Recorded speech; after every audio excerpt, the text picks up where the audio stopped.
We're recording now. Okay. So tonight's topic, hang on. Tonight's topic is about angels. Um,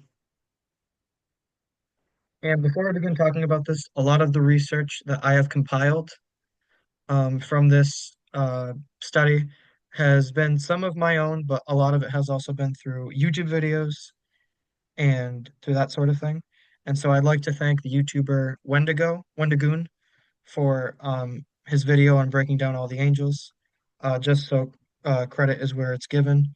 Thank you so much. It means a lot how much you care too. All right. So, what are angels? Well, angels, the word angel or angelus, which is Latin, means messenger. And angels are God's messengers that are sprinkled all over in the Bible. They're very powerful beings that are immortal. They don't have souls, and they are created by God. We are the only creatures in existence that is ever mentioned in the Bible to have souls. The animals don't have souls. The angels don't have souls. Only we have souls.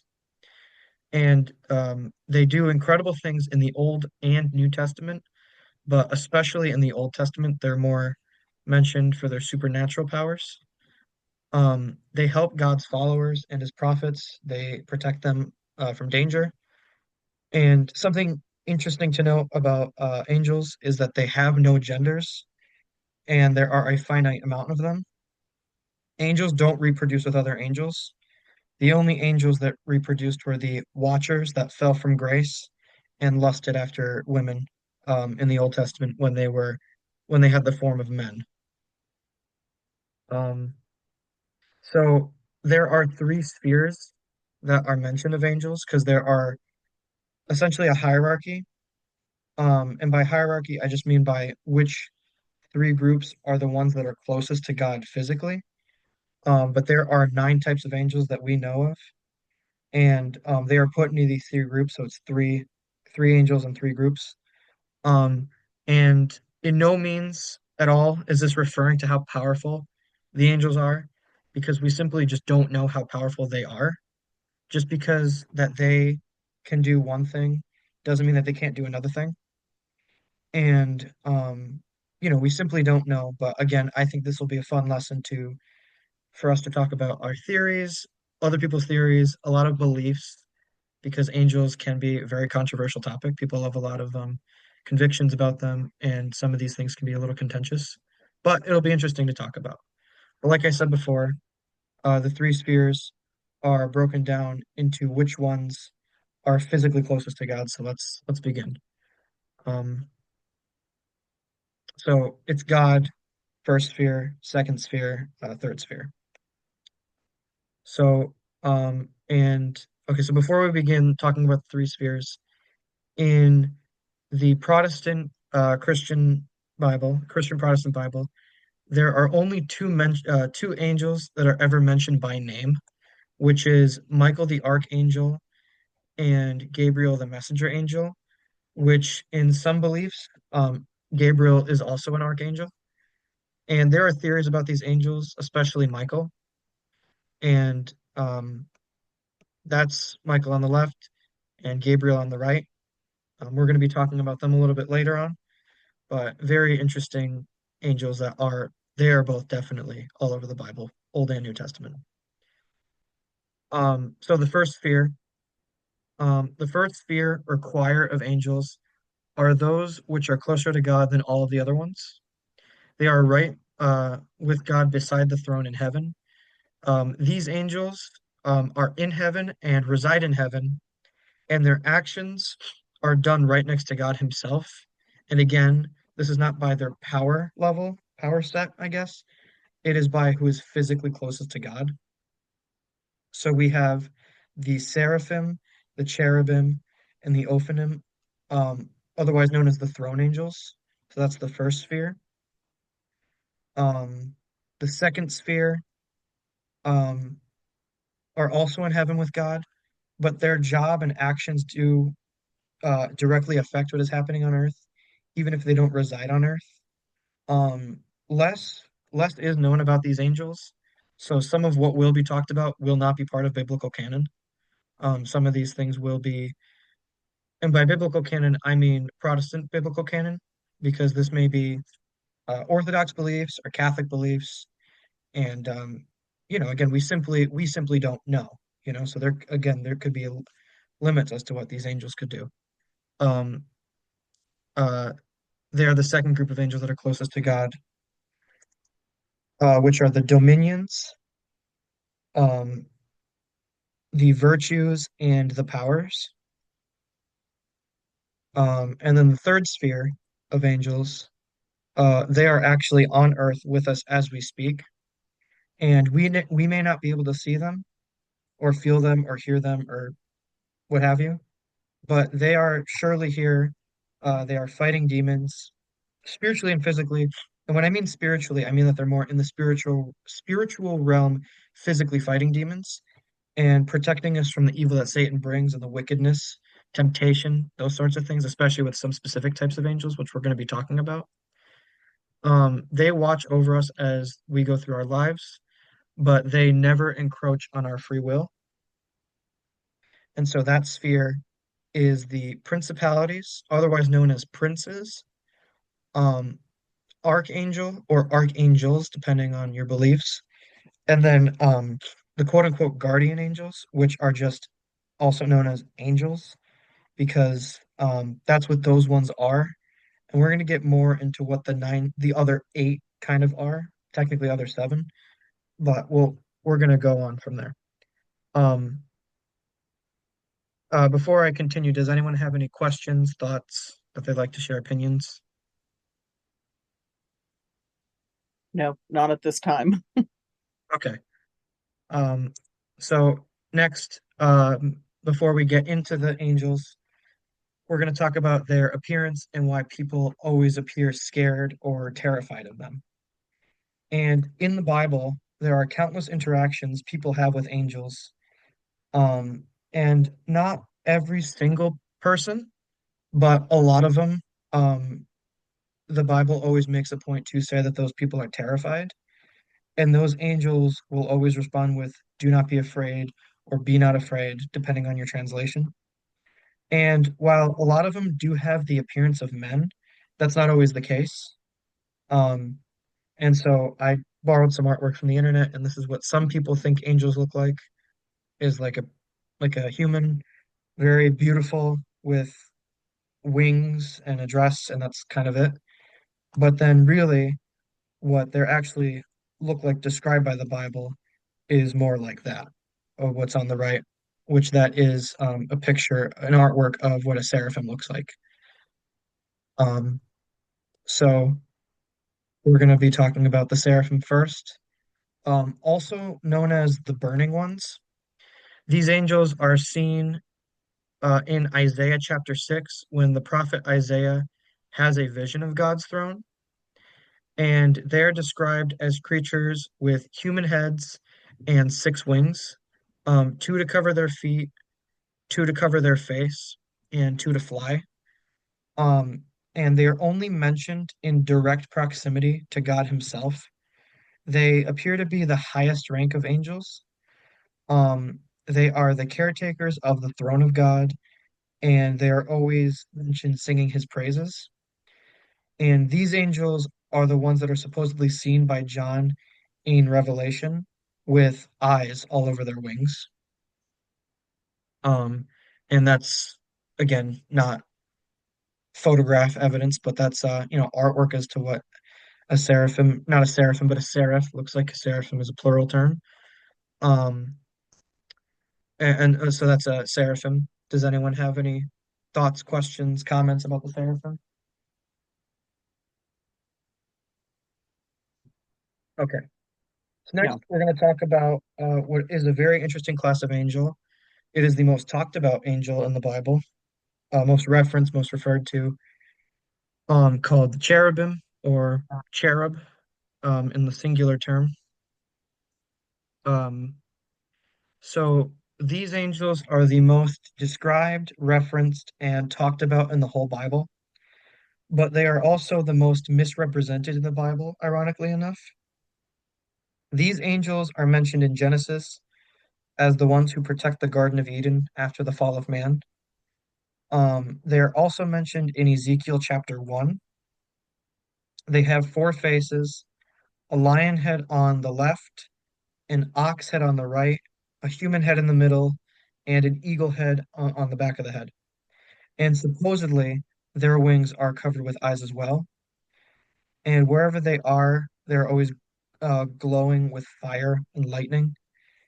And when Moses and the children of Israel built the Ark of the Covenant containing the Ten Commandments under the order of God, he instructed that they put cherubs on top of the ark on both sides of it.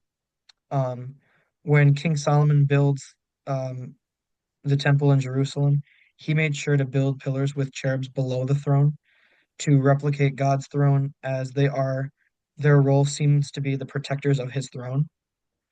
And they are also this is also the classification of angel that people theorize Satan to be in Ezekiel chapter 28.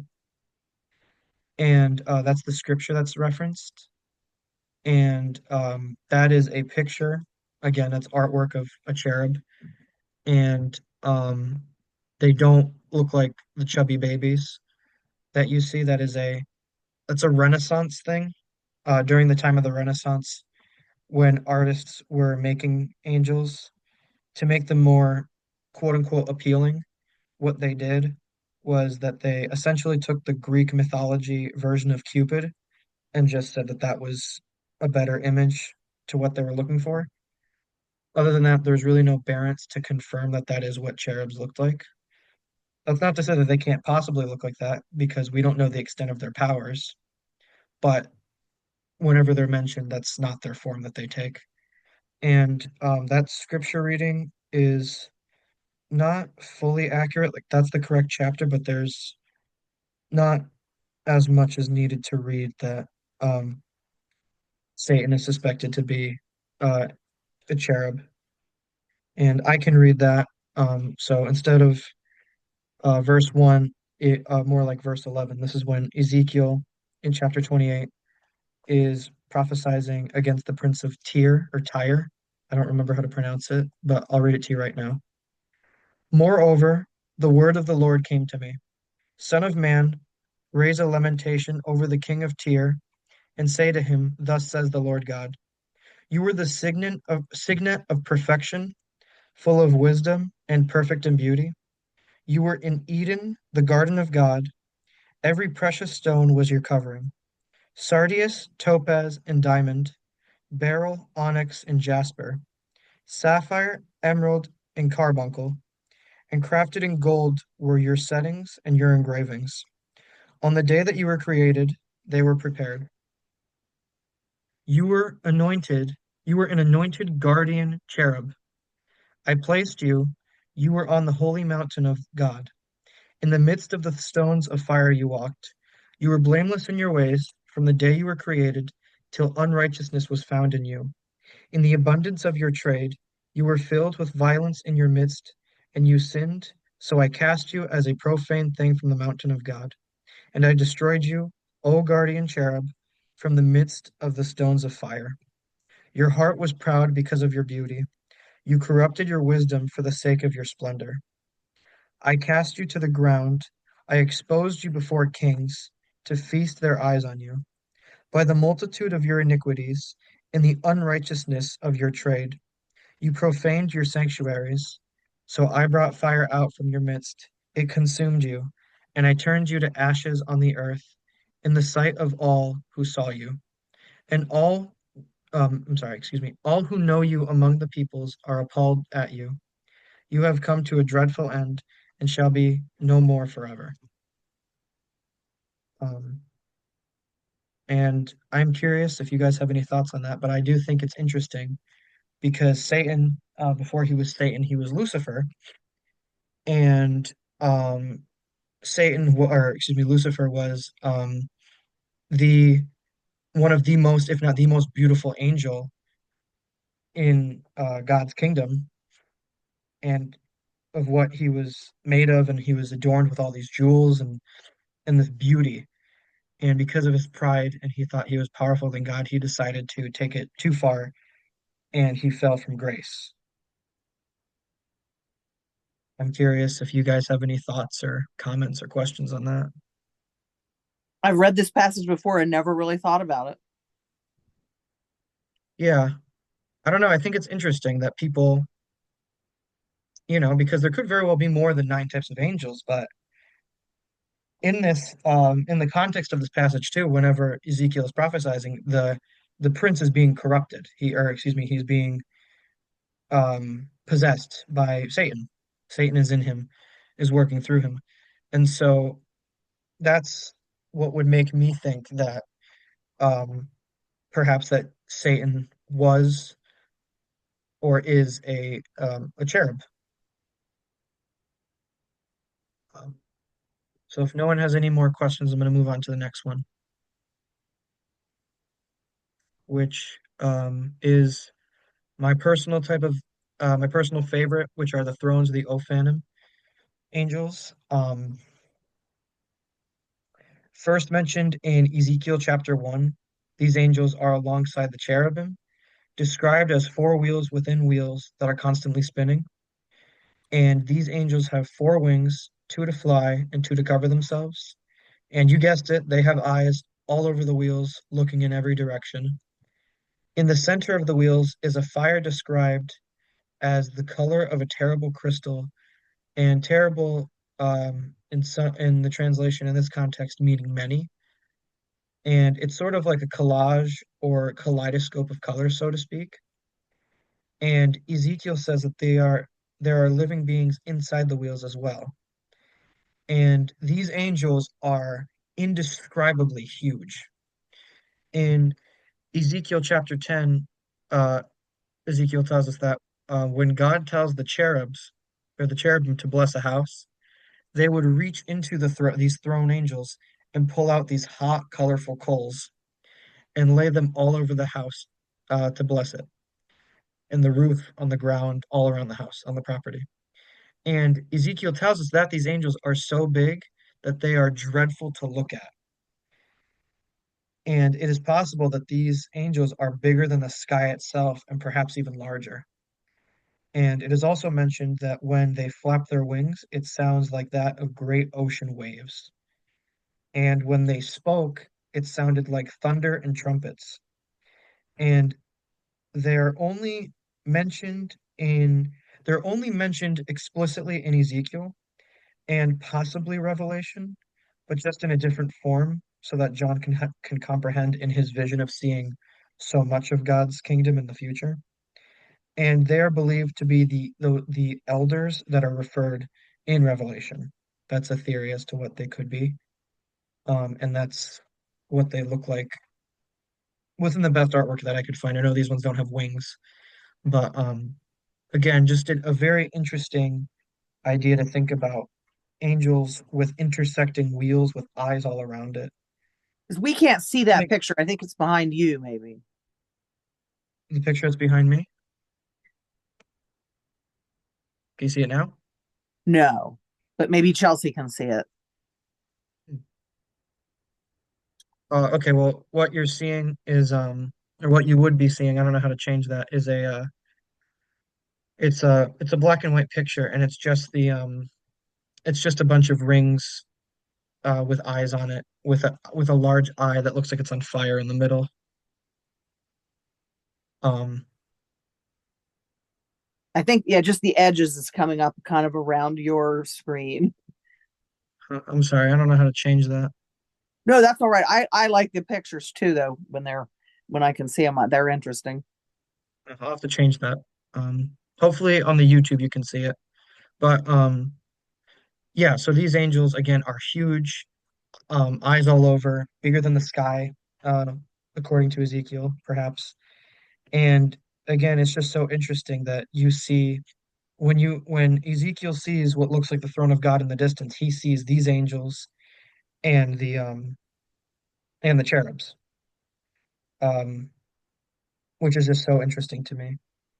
And I couldn't find this exactly in the teachings. I don't know if I don't know exactly what their purpose is, like what they do, other than the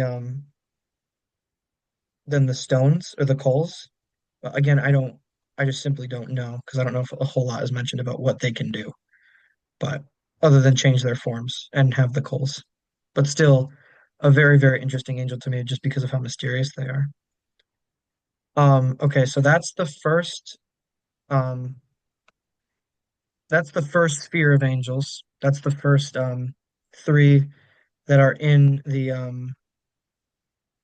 that are mentioned to be the closest to God. So next we're going to go into the second sphere of angels, which are dominions, also known as denominations, also known as lordships.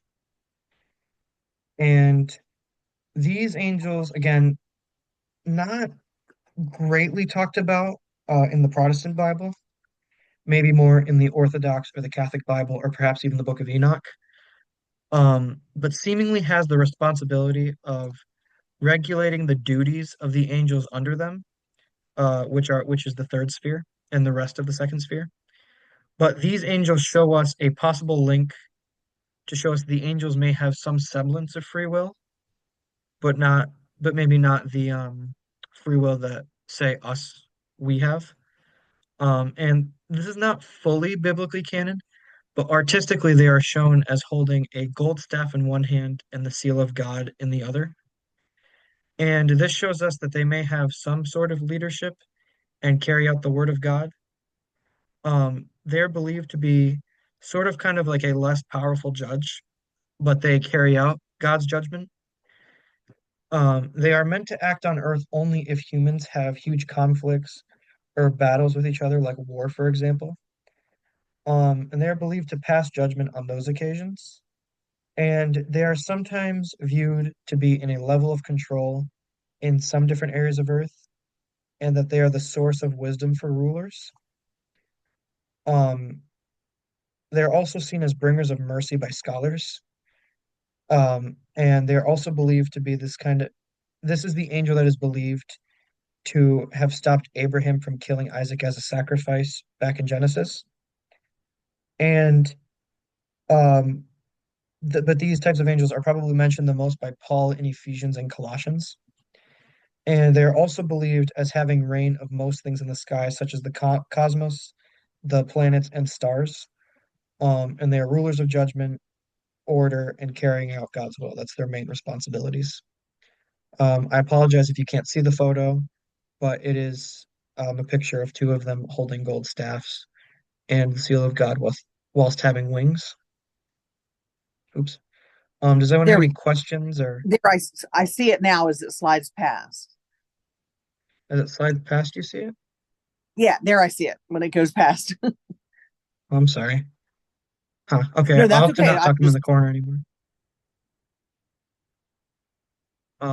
Okay, so the next one are called virtues, and these ones, from how little is written, I couldn't really find much about it, and I also couldn't really, the other people I've watched haven't found much, but they are often described as angels of nature here on earth from heaven. They're responsible for giving people valor and faith, as their name implies. Um, um, Lost my place. Oh, and believe that when one prays for strength, these are the angels who are the answer to those prayers. They are most affiliated with performing miracles on earth sent by God, and they are also responsible for giving people strength and courage. And they are seemingly the direct reason for virtuous spirits, strongholds of faith, if you will. They are depicted as holding lilies in one hand and a red rose in another hand, which one represents the perfection of God, and um, and then the other one being the blood/love of Christ that He gives to us. Um, and these angels are led by the angel Raphael, which is again another possible archangel that's mentioned. I don't remember where he's mentioned, if it's either the Catholic or Orthodox Bible, but yeah. Oops. Um, that's where they are in their table of contents, I guess. And I'm gonna escape, and then can you see this now? Yeah, you're just blocking a little bit of the corner of it. How about now? If I put it here. Yeah, when you put it down there, we can see it. Okay, so this is here, I'm gonna move back then a little bit. So um dominions is what they look like here.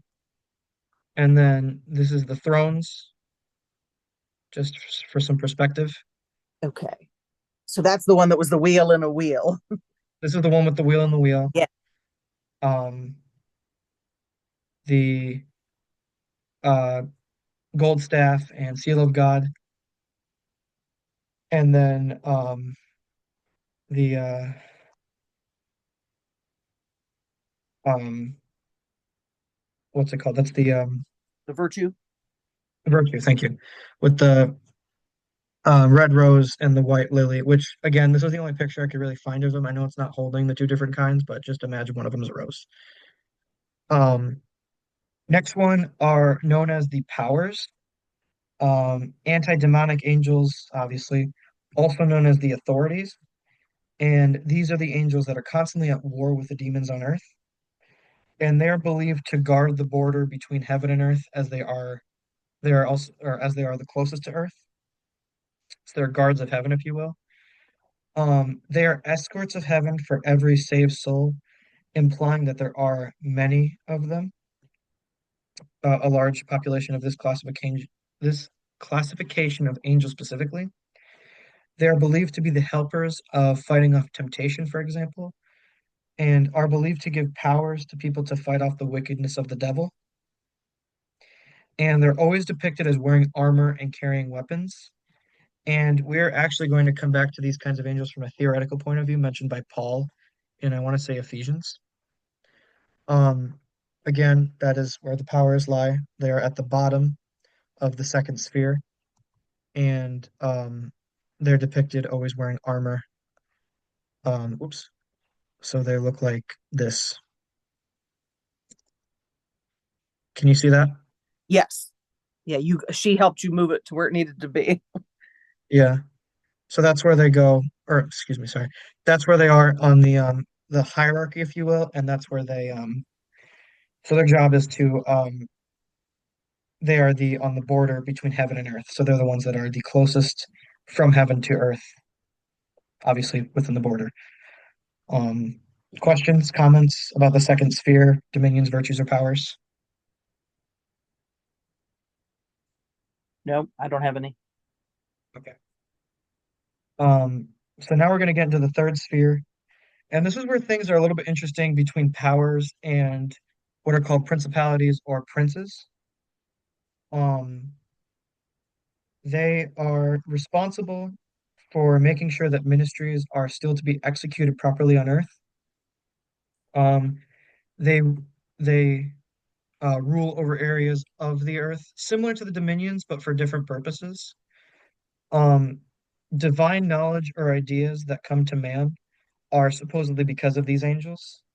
They are direct administrators to this section of reality, because as we know, God's throne and heaven and eternity itself is kind of outside of our, for the lack of a better word, timeline or our place in time. Um, they are believed to be the kind of angel that was with David when he fought Goliath. Um, and these are the first classification and sphere mentioned that are here currently with us as we speak on Earth right now. They are mentioned by Paul, though, and this is the interesting part. They are mentioned by Paul in a more negative context when reading some of his letters to the different churches in the New Testament.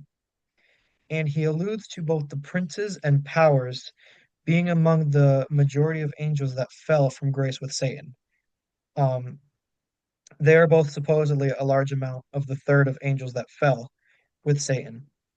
Because for one good angel, there are one or several bad angels, which are demons, because demons, just another word for fallen angels. Um, and I will move that picture in a moment. But would someone mind reading Ephesians 6, verse 12 for me? I can read that. Yeah, if you don't mind. Thank you, Janet. For we are not fighting against flesh and blood enemies, but against evil rulers and authorities of the unseen world, against mighty powers in this dark world, and against evil spirits in the heavenly places. Thank you. So as you can see from reading that, the authorities, which are again are known as the powers, and talking about kind of like different heavenly beings, referring to the principalities, seemingly people, especially depending on the translation that you read, some of them do say principalities, others say authorities, others say different, obviously worded. Janet, what translation were you reading from? This is the New Living Translation. Okay, I think in the new um international version, I believe that they are called principalities and powers, but I could be wrong about that. So to me but I personally think that that's a very interesting thing is that supposedly that a large majority of these angels are the ones that fell from grace. Um, and obviously we don't know how many of which ones fell because there could have been one from each, you know? We don't know. Um, but yeah. So we're gonna move on to definitely one of the more interesting ones, which is the archangel or archangels, depending on beliefs. And Michael is the only archangel ever mentioned by name. Um, he is suspected to be he is suspected by many to be the only archangel, that there is only one archangel, and he is believed to be the one to destroy Lucifer in the final battle at the end of time. And he is to be the one to come out on top, as prophecy tells us. And people believe that Lucifer was actually the original archangel. Um, Michael is looked at as the protector of the church, the leader of all the angels, all of them, and the most powerful angel ever.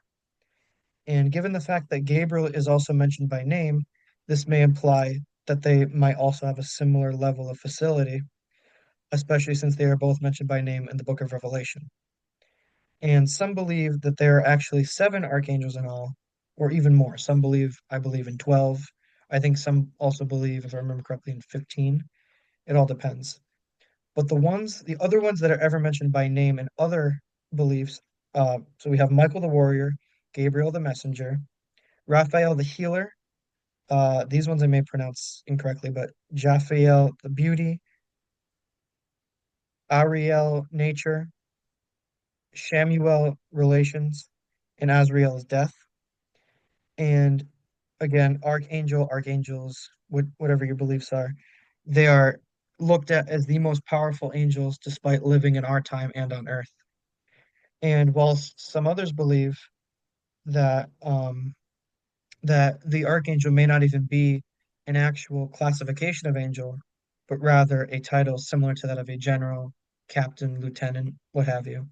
For example, some believe that Michael is a seraph, for example, that he may be kind of the exception of the seraphim that is on earth, given his high ranking. Um, Something I think is just really interesting about the archangels that's probably the most powerful one that we probably that's most up for debate and the most ambiguous one. And lastly, we have guardian or quote unquote regular angels, and they are the most common of all the angels, like the most of any of them. But make no mistake, these angels are still very, very powerful. They are able to create anything with just thoughts alone, which, mind you, if the the ones again, this is not about their power, just about the furthest ones from God. If these ones which are on earth, farthest from God, living in our time, can have these amazing, incredible powers of, you know, of the divine, what's to say what the other ones can do, you know? And these angels are everywhere on earth. And supposedly everyone has a guardian angel for a limited time, at least. And they may be able to take form of humans that we may encounter in our everyday lives. They guard, guide, and help us constantly on our daily lives. And they are actual angels, which may sound a little redundant. That's a really bad typo. But people also would call the other classifications are more of a just a divine spiritual beings, perhaps maybe not exactly angels, but they're just kind of called angels because of the maybe perhaps the lack of understanding that we have of angels as a whole. It's hard to know for sure. Again, furthest away from God physically. Um, would someone mind reading Hebrews 13:2 for me, please? I can do that also if she doesn't want to. Yeah, that's no problem. Thank you. Don't forget to show hospitality to strangers, for some who have done this have entertained angels without realizing it. Thank you. And that brings the idea, that they're everywhere. They may not just be the they may not be um I'm trying to think. They may not be a they may be everywhere, you know. Right. They may not be, sorry, I couldn't think of it. I just had it now. They may not just always be this beautiful heavenly thing that we see all the time, at least from our eyes. But, sometimes if you see someone who you never see and you help them or what have you, that person could very well be an angel. And it's a good sentiment to look at it, which um, you know, would be more encouraging for you to help others because they may be an angel. You don't know. And imagine helping an angel. That's helping God. That's helping Jesus, as he does say um, in the Gospels. Um, Again, these are the angels that probably would be more of that stereotype that people are talking about, but we just simply don't know. Um, and this is what I believed to be a very under discussed and a very underappreciated topic for Bible studies in general. And I feel as though there is so much to learn about this and everything out there that we can about angels. They are the messenger of God and they carry out his orders to us, and they are in our everyday life. And I think it's a good way to treat people the way you would treat an angel with respect and reverence, treat people the way you want to be treated. And I just think it's a very interesting, again, they're just very interesting creatures that they're just unlike anything. You can't make this stuff up. And that's what I think is really cool. And And just because we can't see something doesn't mean that it's not there. right, exactly. And unfortunately, in a world where everything requires evidence and due process and it's not real unless I see it, I mean, with God in general, things, we don't have to see everything to believe it. I think about, sometimes parents are told when they have children that their babies aren't gonna, may not even make it 2 weeks, and then they do, and it's like, that's a miracle. And you may not see everything that's going on with it, but that is something, from God. And, you know, I don't know, I just think it's a very interesting thing that we talk about angels because I think it's important that we cover everything in the Bible. We're called when we talk about the Bible, even just amongst ourselves, not even with newcomers, because some things may be heavier or just difficult to grasp for newcomers as they are for us. But it's important to remember to talk about everything because every word in the Bible is God's inspired word. There's a reason why everything is in there. Right. And, it's supposed to be mysterious. Like you said at the beginning of the talk, we are not supposed to fully understand everything. Right.